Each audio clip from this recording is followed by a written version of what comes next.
Joining us in studio this morning, Twin Falls County Prosecuting Attorney Grant Loebs. He joins us on a monthly basis, and we have a discussion about law and legal issues. Also, we want to remind people, too, if you've got a comment or question for the prosecutor while he's in the studio, telephone number is 736-0300. That's 736-0300. 7 minutes now after 9 o'clock. We're at 42. First of all, welcome back. Thanks, Bill. Good to be here. A couple of things we were talking about off air. We have it's a very busy time in Boise right now, hmm but we have seen a gradual drift in laws moving away from, law and order, moving in another direction. And one of those was a proposal last week that would eliminate mandatory minimum sentences for drug offenders in Idaho. There's Right. been a big push. This comes from, obviously, from some Democrats, from some libertarians, but even a lot of Republicans are now on board with it. Uh, the overall effect of this is a concern for your office. Sure. Should be a concern for everybody in Idaho who doesn't want Idaho to be a new magnet for drug dealers. But I just want to correct one thing. You said it eliminates mandatory minimum for drug offenses. It eliminates it for drug dealers, for drug traffickers, for drug manufacturers. Um, the people who make the methamphetamine in their back room, the people who import huge amounts of heroin into the state, the people who grow, large quantities of marijuana for distribution. Those are the people that this bill um, eliminates mandatory minimum sentencing for, not people who possess for recreational or personal use. Those people are not covered under mandatory minimums as the law is now. So, people who traffic in, pound quantities, of these drugs are the people that the mandatory minimums affect. So the bill is to eliminate all the mandatory minimums, which I think sends a pretty bad message. These laws were enacted during a time when it was popular to enact tough on crime legislation, which is definitely not in vogue these days. 30 years ago or so. Yeah, 30 years ago. And so the logic goes kind of like this. We enacted these laws with mandatory minimums, and our crime keeps going up. They must not be working. So if we take them off, and now what's the next thing? If we take them off, what? Crime's going to go down? No. We are in the midst of a dramatic upsurge in crime right now in the nation and in Idaho. And the this is not the time to push the pendulum farther to the pro criminal, pro crime, anti law enforcement direction. Um, we have an incredible increase in heroin in this state right now, and to eliminate the mandatory minimums on heroin traffickers makes to me no sense. I think this is the time to send the opposite message that we're going to be tough on these people. Now, again, there may be a listener out there who thinks, well, we shouldn't punish a kid who's making a mistake. There was one legislator who said we should eliminate mandatory minimums because a lot of kids are making mistakes and getting caught up in this. Well, you have to have pounds of illegal drugs to get caught up in this by mistake. You have to have, special compartments in your car where you drive to Mexico or, the southern United States and fill up, secret compartments in your car with heroin and bring it back into Idaho. Your average teenager's not making an innocent mistake doing that. This isn't for people who possess joints and, even small amounts of methamphetamine or even small amounts of heroin for their own personal use. I think that a lot of people in the Republican side of the aisle look at this and say, well, maybe we'll get on board because they're concerned about the cost of housing inmates. Mhm. Uh, Cost of prison is one of the big selling points on these. Many of these pro crime pieces of legislation, the cost of prison is the boogeyman. Well, here's the deal: you are going to have a cost if you have massive amounts of large scale drug crime in your state. You're going to have a cost. Where is the cost going to be? Is the cost going to be in the prison? Well, yes, if you catch them and put them in prison, it is. It's certainly going to be at the local law enforcement level, regardless. It's going to be, the cost is going to be in human lives because some of these drugs are fatal often. Cocaine and heroin often kill people. And the cost is going to be in, to your local merchant who gets robbed, to your local person who has a break-in in their house, to a parent whose child gets hooked on heroin or methamphetamine or cocaine because the dealers are now um, more willing to come to our state and deal in large quantities. So the cost is going to be somewhere. You can't just wave a magic wand and say, drugs cost a lot of money. Let's not put people in prison and then it won't cost us anything. You're just shifting the cost to people who are less able to bear it. We've seen that. Well, there was a stretch of time where crime for almost 4 decades was on the decline in this country, and I think you've stated in the past that's because a lot of the people who would be repeating Sure. offenses are locked up, so they're Right. not out on the street committing crimes. Right. And that's one of the benefits of putting hardened career criminals in prison is that while they're there, whether they're rehabilitated or not is up to them. But while they're there, they're not committing crimes that they would otherwise be committing. We we are likely. I get the impression the legislature is moving uh, like a stream, just following this direction because it's culturally happening across the country. There's these changes and these attitudes that, well, maybe we can ease off the brake a little bit. Hmm. Will there be a backlash if that happens? Well, sure. The question is who the backlash will be against. I mean, it's often the analogy of a pendulum is often used. It swings one way, it swings the other, and on all kinds of issues. But on criminal legislation, it does the same thing.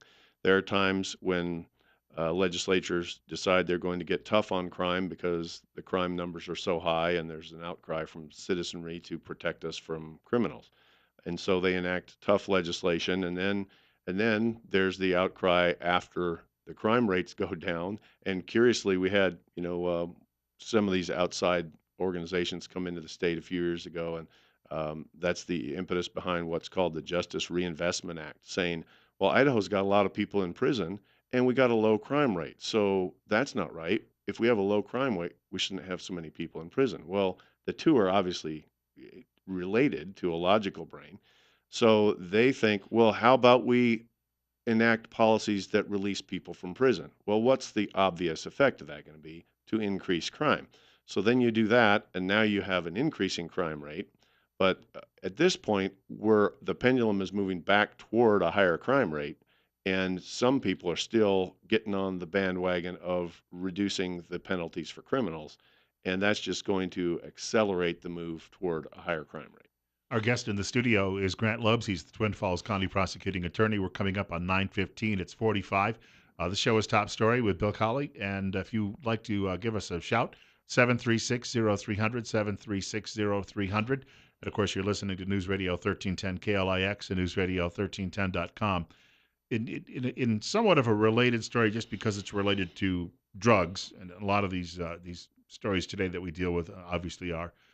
The governor has taken some heat from some liberal folks, I guess, in media because uh, he has suggested that the president just simply enforce existing drug laws because we're having issues with so many neighboring states with legalized marijuana.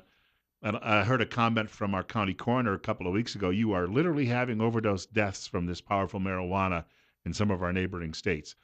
But Governor Otter is saying we don't want that here. And if we would just have the federal government enforce existing laws, that we could eliminate a lot of the public health threat. Mhm. Well, yes, and marijuana is probably the biggest focus of people who want to relax drug laws in the nation, and they have had some success in other states. Many states now have legalized recreational drug marijuana. Many have legalized medical marijuana, and Idaho has done neither. And of course, what the governor's talking about is that marijuana is against the law federally, period. And so if you're in Colorado and Colorado, passes a law saying it's legal in Colorado, well, it's still illegal in the United States of America, of which Colorado is still a part. And so the governor's request to the president and to new Attorney General Sessions is to enforce federal drug law. He's not asking the feds to come in and help Idaho, in Idaho and, take over what is Idaho or state province. He is saying, uh, he is asking the federal government to enforce the federal law so that neighboring states don't harm Idaho. And of course, that is one of the main purposes of having a federal government is to keep one state from, victimizing the other. And where there's a federal law against a thing, the governor's position is that we shouldn't have to suffer the ill effects of neighboring states that are violating federal law. Jeff Sessions is not, to my knowledge, a guy who considered to be soft on drugs and drug use.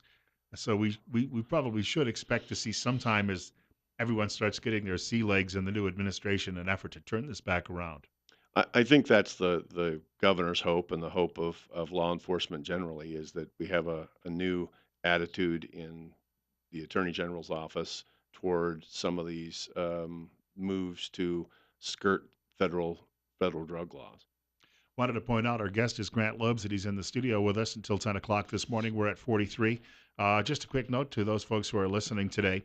I just wanted to pass along a message from our friends at Waddell and Reed in Twin Falls. This is a company that's been in business now, get this, 80 years. One of the oldest investment firms offering mutual funds. In fact, Waddell and Reed offers two mutual fund families. They own and manage those. Investing by a conservative nature, you can obviously guess that Waddell and Reed has pretty good feel for what they're doing after 8 decades in business.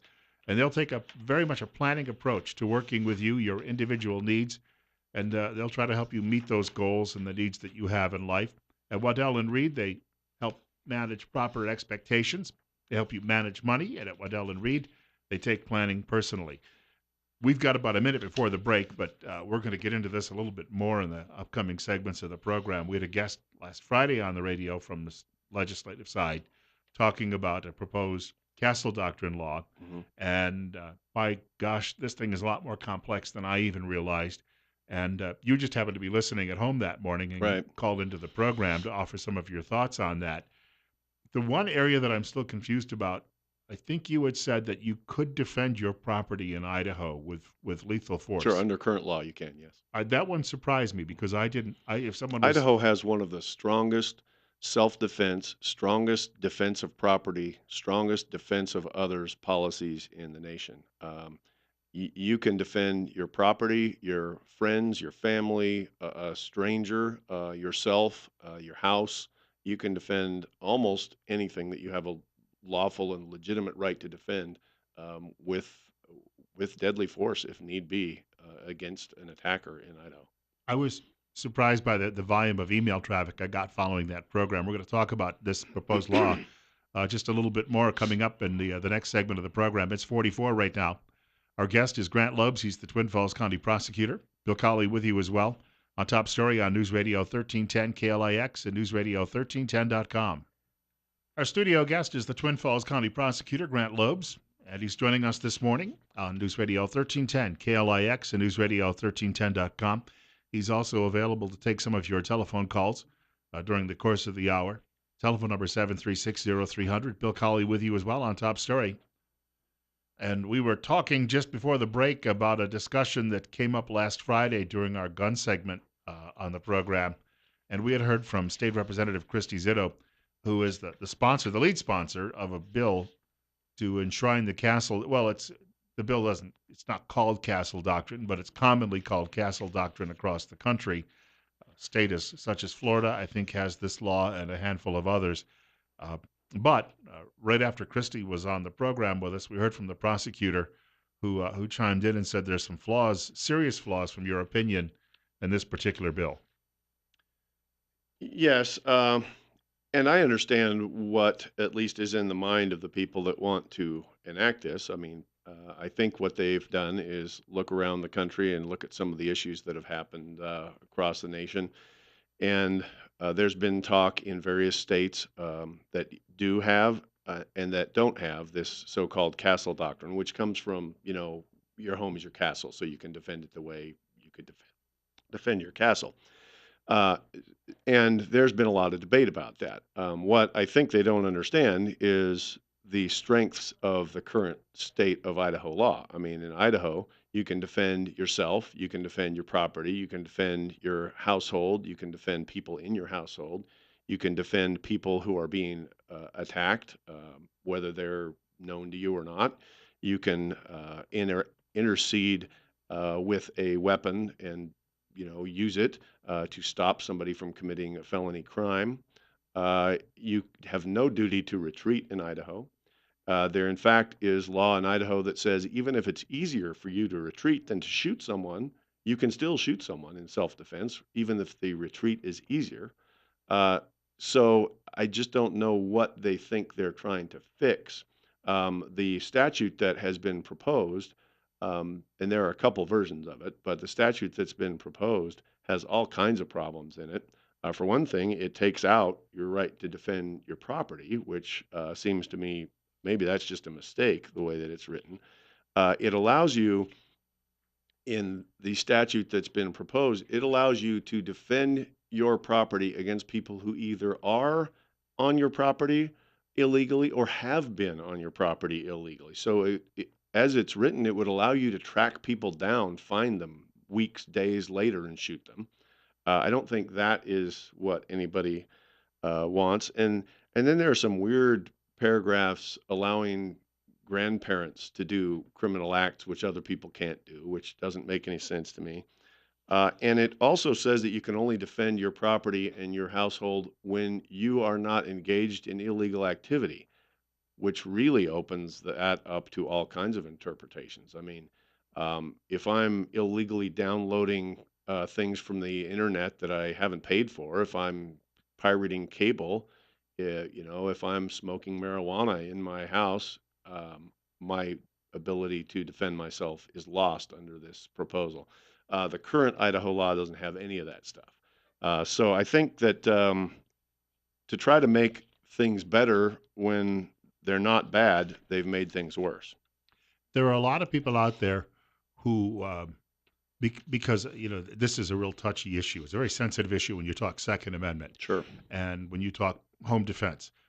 And a lot of people out there uh, bristle at any criticism of this law because they feel that somehow, we're impinging on that right.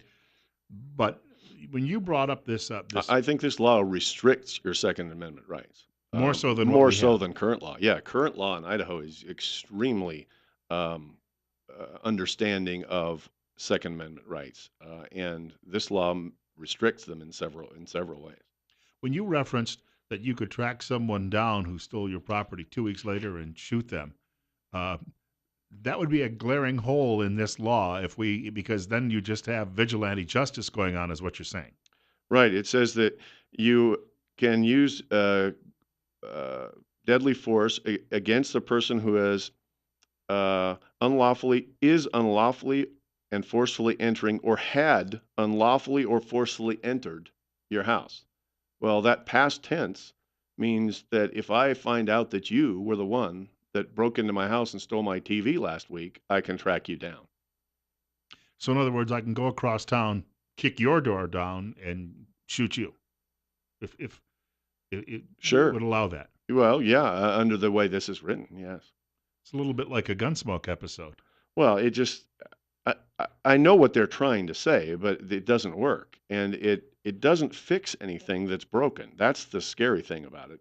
I mean, if you're going to fix something, you should fix something that's broken, and you should be very careful when you're writing a law that allows people to shoot people, that you do so in a careful way and that you don't do anything unintended.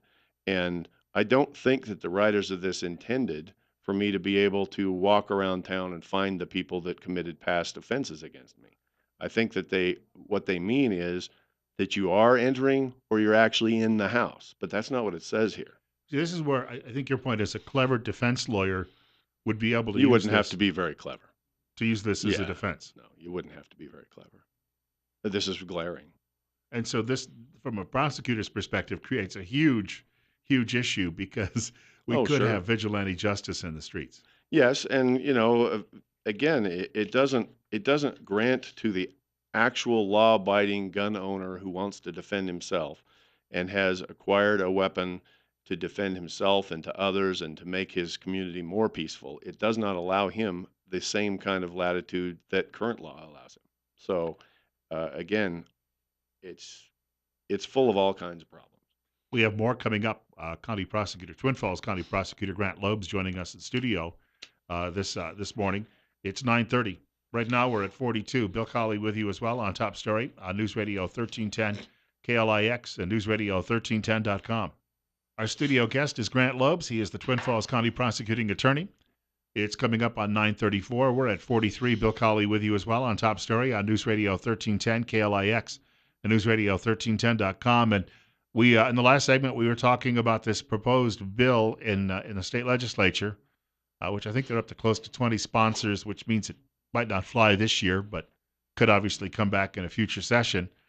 We have a caller with us who wanted a couple of points clarified, and I believe her name was Jill. Jill, hope you're still with us. You're on the air. Yes, good morning, both Grant and Bill. Thank you for letting me come on the show and ask my question. I just was curious, does this bill have anything to do or does it protect illegal immigrants or refugees or anybody illegal for that matter in the town? And the second part of that is, how is our local area handling the, I guess, executive order for illegal refugees and immigrants? I guess when it comes to firearms use, if you there's some restrictions if you're not a citizen, right? Right. This bill doesn't change anything with regard to illegal immigrants. It talks about whoever, has the same rights to defend themselves as anybody else. The part that I mentioned a minute ago might be a problem.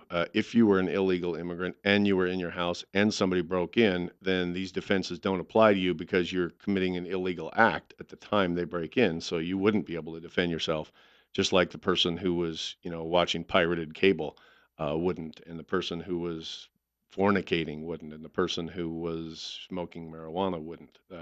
So this takes the rights of self-defense away from those people in that way. But I don't think it has anything to do with illegal immigration. It's really not about that. And as far as the executive order is currently not in effect because of court action. And the executive order, if it comes back into effect, we would have to look at what it says, but it's probably just ordering federal officers to do things rather than local officers. Right, and so that would go through. I want to thank the caller. Sheriff McFall said across the river in Jerome County the other day that he just doesn't have the resources to do this. So it would have to be the folks coming in from INS and some of those services, and then it Right, would go through, the U.S. Attorney's Office, and then right. through federal prison system or wherever it would. That's the direction it would go. Right. Presumably, the only activity that local law enforcement would be engaged in would be if they catch somebody who's maybe, driving drunk or something, and they check their ID and they find out that they're illegal, it would be to notify INS. Right, and then INS can or cannot come pick them up. Right. And under the Trump, at least his intention, they would be more likely to pick them up than they have been in the past. But that would be a federal manpower issue, not a local one. We have another caller with us. Caller, you're on the air at 9:37 with Prosecutor Grant Loebs. Go ahead. Hi. I was curious. Does the current law grant the presumption of innocence to the person defending their home or their property? Yes. Last week, it made it Oh. sound like that was something to be gained through this new bill. Thank you. Well, the presumption of innocence, as you know, is always granted to the person who's accused. So the state of Idaho, if I wanted to accuse you of improperly defending yourself, let's say I thought that it was a murder and you said it was self-defense, the presumption on you is that you are innocent. And further, the presumption requires that I prove beyond a reasonable doubt that you are not defending yourself. So I have to prove not only that a killing happened, that somebody was shot, that you shot them, but that you were not defending yourself. So I have to go through um, a, a list of requirements to prove that you didn't act in self-defense as the statute requires, allows you to do. So yes, the presumption is always there for a person who's accused, and the presumption for somebody acting in self-defense, again, doubly requires the state to prove that you were not. I want to thank the caller. Caller, are you still And with us? that's current law. Yes, thank you very much. All right. Want to thank the caller and the telephone number 7360300. Only about a minute before the break, but we'll try to squeeze in a voice at least before the break in the last 60 seconds, and then we can always get to an answer following that. Caller, you're up next. You're on KLIX. Good morning. If the prosecutor upholds his oath, how is it possible that he could prosecute anybody for self-defense? I mean, that's a right given by God, not by man, and not for man to take away from them.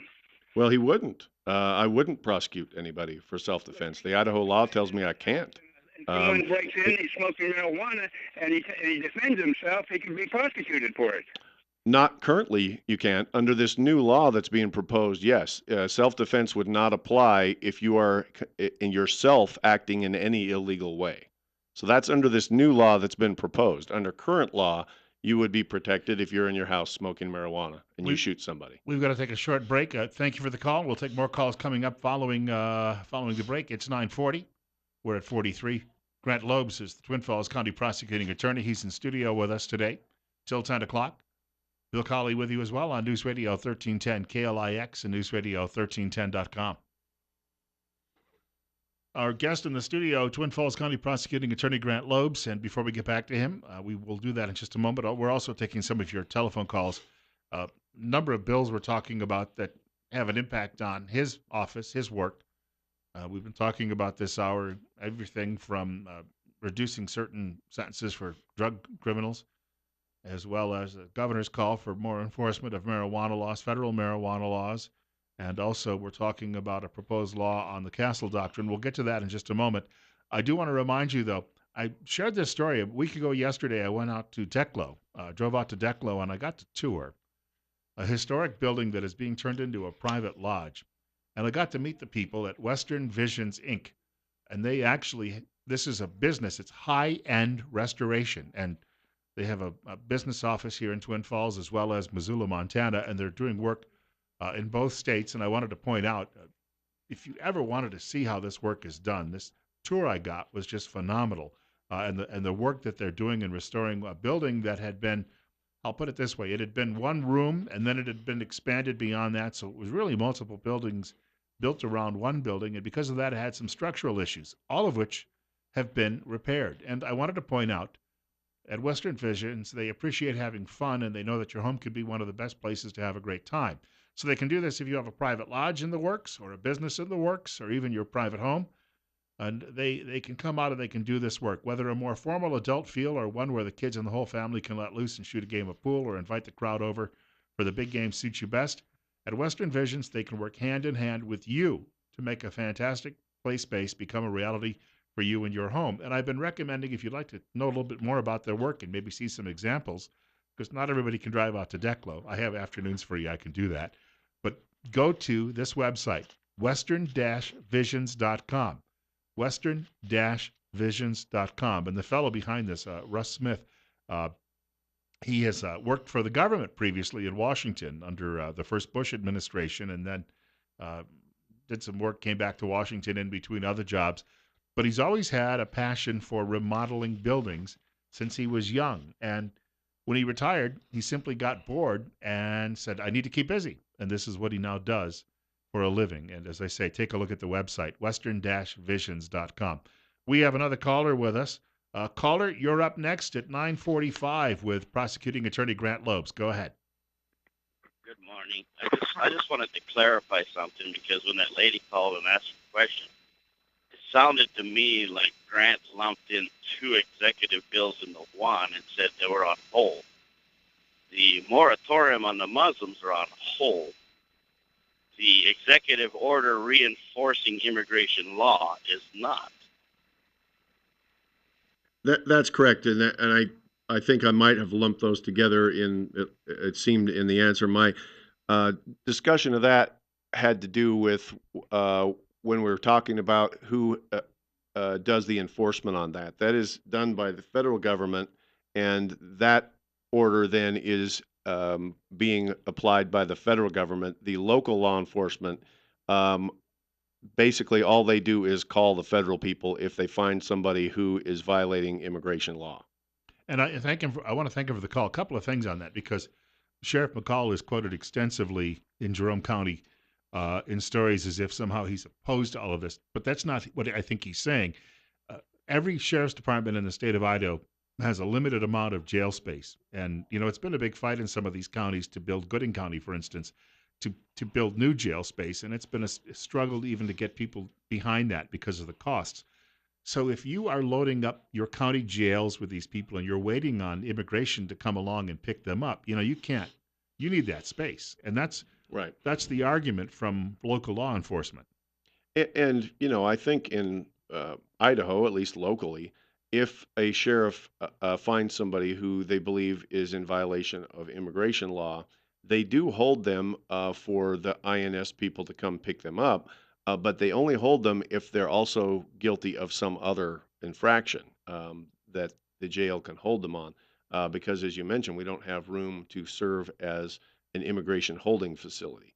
What the in the past, what the sheriffs have done is if they arrest somebody on a DUI or a breaking and entering or something, and they are being held here for a court date, they will let INS know that so that INS can make arrangements to come pick them up because the enforcement of that immigration law is done by the federal government. We have another caller with us. Caller, you're up next. You're on the air on KLIX. Go ahead. Yeah, Bill, I like the show, Mr. Loebs. With all due respect, I would like to just point out a fact to the callers that even though you have the right to defend yourself, you should be ready for some kind of repercussion from the law. Speaking from experience, I was attacked by a jealous husband in a restaurant bathroom, defended myself, got thrown in jail with felony aggravated assault due to broken bones in his face. Had to go clear to jury trial to prove my innocence by one of your prosecutors, Rosemary Emery. I was acquitted on all charges because I was defending myself. But even though you are defending yourself, just be ready to have charges pressed against you because sometimes the cops do not get it right. Well, that's of course true always. That's the nature of our system is that you do have to defend yourself both physically when you're attacked and in court.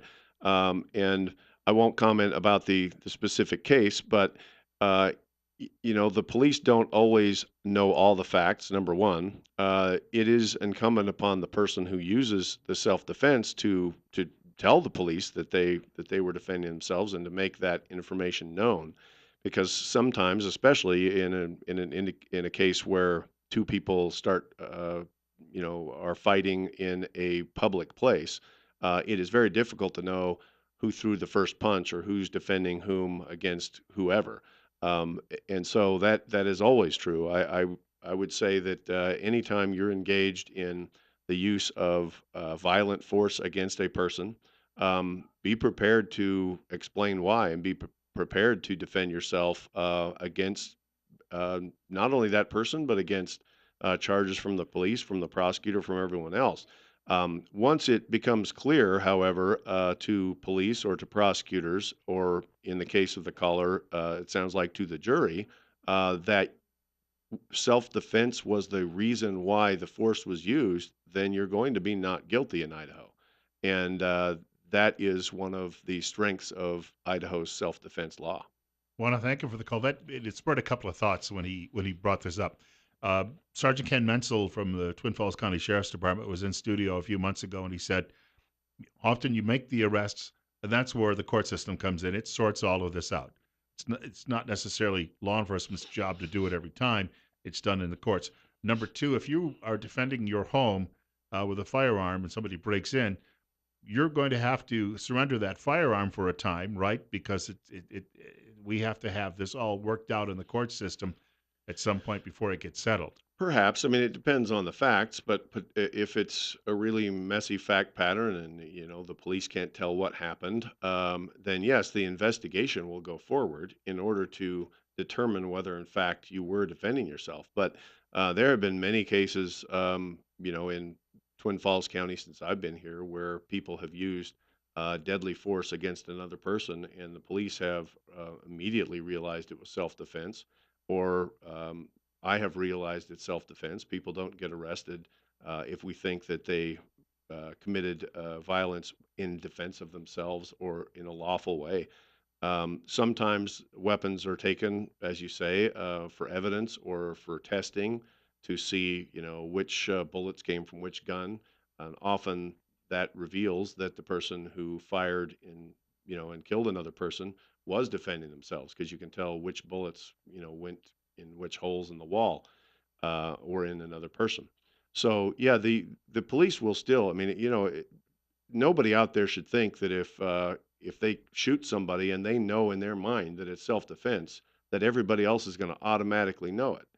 The police aren't going to automatically know it. They're going to show up and there's going to be a dead person, and they're going to want to find the answers, and they're going to, go through an investigation. But as soon as they find out that the reason somebody is dead is that that person was attacking you or breaking into your house or trying to kidnap your child or you know, any number of the many things that you are allowed to defend yourself for. Um, I don't know a policeman or a prosecutor in the state who wants to prosecute someone who's legitimately defending themselves. When I was a kid, and if I got accused of, and I thought falsely accused of taking a cookie out of the cookie jar, at home you didn't have a lot of recourse because you didn't have a court of appeals. Mom just came after you, and that was it. Yeah, But we have tried to build in the legal system a whole series of these checks and balances and appeals processes. right. That And and again, the Idaho law is such that if you are defending yourself, you're not going to be guilty, and there isn't any prosecutor or policeman who, gets up in the morning saying, I really want to find somebody who's defending themselves and prosecute them and lose in the end and look like an idiot. I mean, nobody wants to do that. Um, there are times when it is very unclear whether you are defending yourself or you are not, or the person, especially in a case where there are two people and they're both alive, and they can say, "You hit me first." No, you hit me first. Well, but you broke my jaw. Well, but you broke my eye socket. I mean, if you have those people competing with their versions, it's up to the jury ultimately to decide who's telling the truth. Um, Usually, when somebody's dead, they can't give their version. So we have to use an investigation. We have to look at the evidence. We have to interview the person who is still alive or other witnesses. We have to look at the physical evidence, which is why, as you said, the guns might be taken for evidence and processed and tested. But um, you can't get around the need to investigate things. I mean, if somebody is found dead on your property, there's going to be an investigation of that for sure. So I don't want anybody out there to think this is great. Grant says that we can defend ourselves and just start shooting people and expect there's going to be no investigation of that. I think about a story one of my former coworkers shared with us when he was working at a radio station in Florida, which had a castle doctrine.